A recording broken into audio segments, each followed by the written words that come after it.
Hello and welcome to another lecture. So in this lecture today, I will explain you about audience targeting in SharePoint Online list and library. So I'll let you understand what is audience targeting, and then also we will discuss how we can configure this and use it in a SharePoint Online web part as well. So I will cover these three things here. First thing is we will create groups in Outlook Online, and then I will set audience or I will enable audience targeting for the list or library. And finally, we will add a web part, and then we will see here how we can configure audience targeting for that particular web part. Now, let me open the SharePoint site first of all. So, if you'll see here, now I have a SharePoint library. You can see here training documents is a library. And in this case, I have couple of documents on this. Now, what I want is I want suppose this document should be available to a particular user or a group of users, and these two should be available for a particular group of users. I do not want all six documents should be available to everyone. Now, this is where audience targeting will be helpful. Now, what I will, I before that I will show you how exactly what if we'll take a web part, then what problems we'll face on this. So now let us say I'll create a page here. So I will go to this new. I'll create a page, and in this case, I'll just create a blank layout. And in this case, I will say audience targeting demo, and here I will remove this web part, and in this so I'll click on add, and then I will select the highlighted content web part here. So you can see here, this is the web part. So if you click on edit, you can display items from this site, library, all these things. I think you can check highlighted content web part. So there I have explained everything on this. Now in this case, if you'll see here, I want the source to be this site and the documents from the particular document library. And in this case, let's say I will select here a document library on this site, and here I will select training documents. Now look at this. If you'll see here, now all the documents are visible here, and I'll click on publish. Now I will copy this link, and I will logged in with another user. You can see here, this user, this site, I have logged in with another user which is called user 2.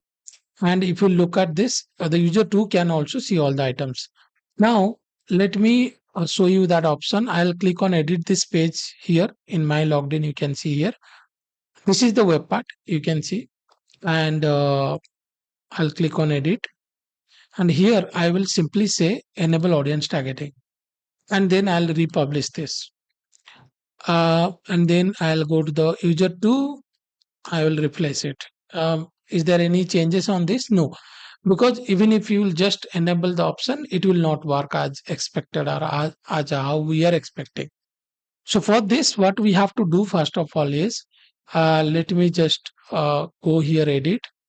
I will go edit this, and then I'll just disable it, and I'll republish this page. So now here no audience targeting is enabled here. This is a very important concept.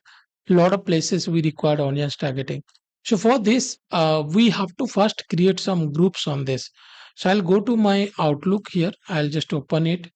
If you'll, this is my Outlook. It is opening. If you'll scroll down, you can see here there are groups here. You can see this option is groups. So I'll expand it, and then here I'll create a group. So you can see here new group, and here I will say group 1, or I will say, let's change it, I'll say SharePoint group.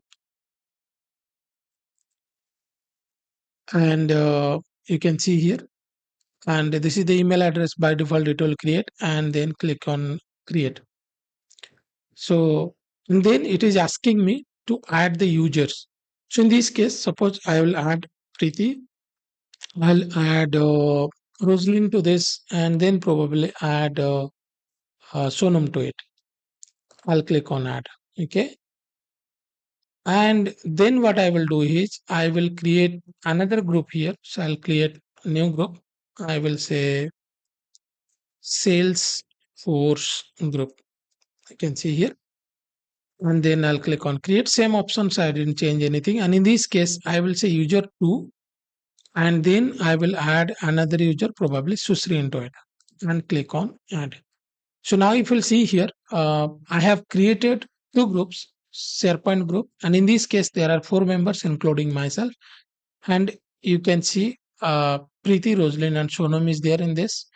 And then there is a Salesforce group, and here three members are there, myself and Susri and user 2.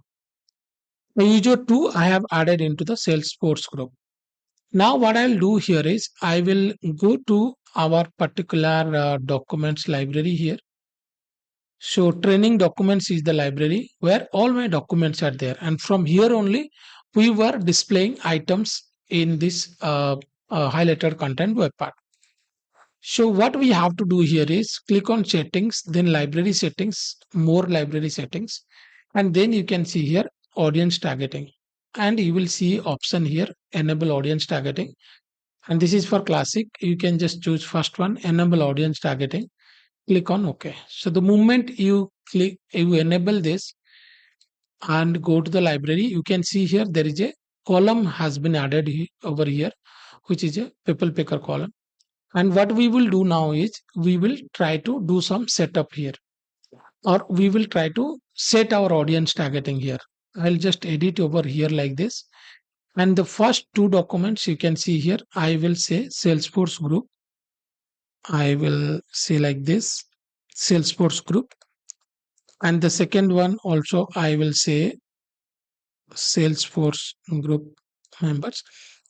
And the third one I will say SharePoint group. You can see here. And the PPT also I will set SharePoint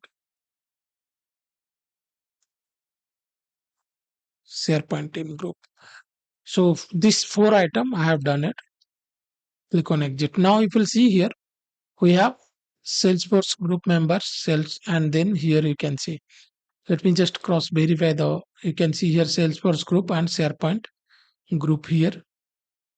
Actually, if you'll see here, now the group names are Salesforce group and SharePoint group. And if you'll see here, this is SharePoint team group. So I choose these things wrong. So I'll just change it. So if you'll see here, I will search for SharePoint group. You can see here the last one. Okay. So here also I will choose the same one. SharePoint group members. You can see here. Now I'll exit this. So if you look at here, we have first two items which will be available for Salesforce group, where group user 2 is a member, and the second two are SharePoint. Now we will go here. In this case, I will click on edit. I'll go to this document library, sorry, this web part, highlighted content web part. I will enable audience targeting here. Now here, republish it. So what I'll do here is I'll go to the user 2 login. I'll just refresh this page. Now you can see here Excel by user 2, document by user 2. These four documents are showing, because if you look at this document here, now these two are for SharePoint. That's the reason Power Platform document and presentation. These two are not available because this is for SharePoint groups. And in this case, in the SharePoint group, if you look at closely, user 2 is not a member of this. So that is the reason that item is not available, or that user 2 cannot see this. So whichever the public item, last two items, user can be able to see it, and those two items which are specific to those groups only, they can see it. So this is what is audience targeting. Lot of web parts have this option. If you'll go through the modern web part, and you have to change the same way. You have to first go to the source library or list where you have to enable the audience targeting, set the target audience here, and then only you can come here and change the or enable the audience targeting, and then it will work. So this is how you can enable audience targeting for any list, library, or any web part. I thought I will tell you this because I have not created a separate video for this, so I thought I'll create this. Hope this will be very much helpful to you.